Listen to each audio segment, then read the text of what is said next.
അപ്പോൾ ചങ്കുകളെ ഈ സ്ഥലം നമ്മൾ മറ്റേ ബീൻസ് ഇട്ടിരുന്ന സ്ഥലമാണ്. അപ്പോൾ ഇവിടെ ഓരോരുത്തരും പറയും ഓരോന്നും ചെയ്യുന്നതിന് മുമ്പേ പറയണേന്ന്. അതുകൊണ്ട് ഇത് കണ്ടോ, കടലപ്പുണ്ണാക്ക് പോലെ ഇരിക്കുന്നു കോഴി വളം. ഇത് ചാക്കിലെങ്ങാണ്ട വാരി വെച്ചിരുന്ന് പുണ്ണാക്കിനേക്കാൾ ബലം കേട്ടോ. ഇതുപോലെ ഞെവിടി പൊടിച്ചില്ലെങ്കിൽ എവിടെയെങ്കിലും ഒരിടത്തോ രണ്ടിടത്തോ കൊണ്ട് ഇടാനേ പറ്റും. കുതിർന്ന് കഴിഞ്ഞാൽ അതങ്ങ് പൊടി. നമ്മൾ വാരി ഇട്ടിട്ട് വേണം ചീര വിതയ്ക്കാൻ. അപ്പോൾ അതിന് ഇങ്ങനെ കുത്തിയിരുന്ന് പൊടിക്കണം. അതുകൊണ്ട് അപ്പുറത്തൊക്കെ ഇരുന്ന് പൊടിക്കുന്നുണ്ടോ, പൊടിച്ച് വാരി ഇട്ടാൽ മാത്രമേ, നേരത്തെ കണ്ട വാരി വെച്ചിരുന്നേ നനയാതെയും കൂടെ ഇരിക്കുമ്പോഴേ സംഭവം വളമുണ്ട്. ഇങ്ങനെ പൊടിച്ചെടുക്കലൊരു പണിയാണ്. പൊടിച്ച് വാരി വലിയ പാടടി അങ്ങ് ചമ്മണം പൂട്ടിയൊക്കെ കിടക്കുന്നതെന്ന് പറഞ്ഞാൽ നമ്മുടെ വേദന കൊണ്ടാണ്. അപ്പോൾ ഇവിടെയാണ് നമുക്ക് നേരത്തെ ചീര കിടന്ന ഭാഗം, അല്ല ബീൻസ് കിടന്നത്. അതുകൊണ്ടെല്ലാം ഇവിടെയൊക്കെ പൊടിച്ച് വാരിയിട്ട്. അപ്പോൾ ഈ തടങ്ങളിൽ നമ്മൾ പടവലവും കൂടെ ഇട്ടിട്ടുണ്ട് കേട്ടോ. പടവലം ഇട്ടേക്കുന്നത് കാലാവസ്ഥകൾ തുലാമഴ ഒന്നും ആയിട്ടില്ലെന്നൊക്കെയാണ് പറയുന്നത്. അപ്പോൾ മഴ എപ്പോൾ പെയ്താലും ചീരയ്ക്ക് എന്തെങ്കിലും സംഭവിച്ചാലും പടവലം കിട്ടണം. നമ്മൾ രാവിലെ പടവലം വിത്തിട്ടിട്ടുണ്ട്. പടവലം വിത്ത് കോഴിവളവും കൂടെ ഇട്ട് വെള്ളവും കോരി ചീര ഇടാമെന്നുള്ള പരിപാടിയിലാണ്. കട്ടയാണ് നമ്മുടെ പ്രശ്നം. നല്ലൊരു കോള് കിടപ്പുണ്ട്, മഴക്കോള്.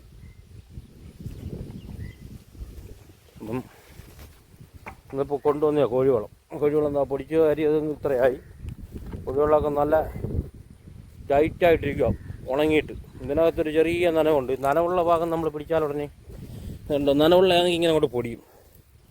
ഇതുപോലെ പൊടിച്ച് വാരി ഇട്ടാൽ ഇതൊക്കെ ഭയങ്കര പുണ്ണാക്കിനേക്കായി കട്ടിയാ. അപ്പോൾ ഇവിടെ നമ്മൾ ഡോളവും ഇട്ടിട്ട് തറ ഫുള്ള് കിളച്ചിട്ട. ഇന്നിപ്പം നമ്മൾ കോഴിവളവും കൂടെ വാരിയിട്ടാൽ ചീര വാരിയിടാം. അപ്പോൾ നമ്മൾ ചീര വിത്തെടിയിലെന്ന് പറഞ്ഞാൽ കല്ലും മണ്ണും ഒക്കെയാ. ഇവിടെ നിന്ന് മണൽ വാരിയിട്ടതാണ്. ഇനി അരിക്കാനും പറക്കാനും ഒന്നും തമിഴില്ല. മഴ പെയ്യുന്നതിന് മുമ്പ് ചീര വിത്തിട്ടിട്ട് പോയാൽ ഇതിനകത്തുണ്ട് കേട്ടോ. കല്ലും മണ്ണ് വന്നെങ്കിലും വിത്തുണ്ട്. കല്ലും മണ്ണും വേണ്ട, കല്ലും മണ്ണ് കണ്ടെത്തി കിടന്നോട്ടാ വിത്ത് കളിച്ചാൽ മതി.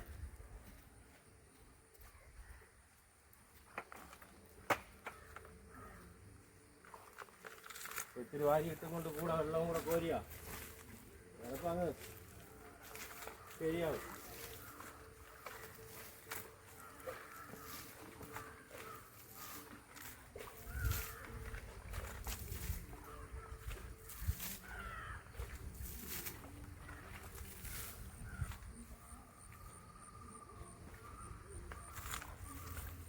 കല്ലും മണ്ണും കൂടെ ഒക്കെ ചേർത്ത് ഇടുന്നതെന്ന് പറഞ്ഞാൽ നമ്മൾ വിത്ത് എവിടെയൊക്കെ എത്തിയത് അറിയാൻ വേണ്ടിയിട്ട് കേട്ടോ.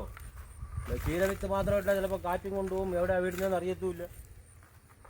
ഒരു മണ്ണും കൂടെ ഒക്കെ വാരിയിട്ടാ അതറിയാൻ പറ്റും എവിടെയൊക്കെയാണ് വീണേന്ന്. അപ്പോൾ ഓക്കെ.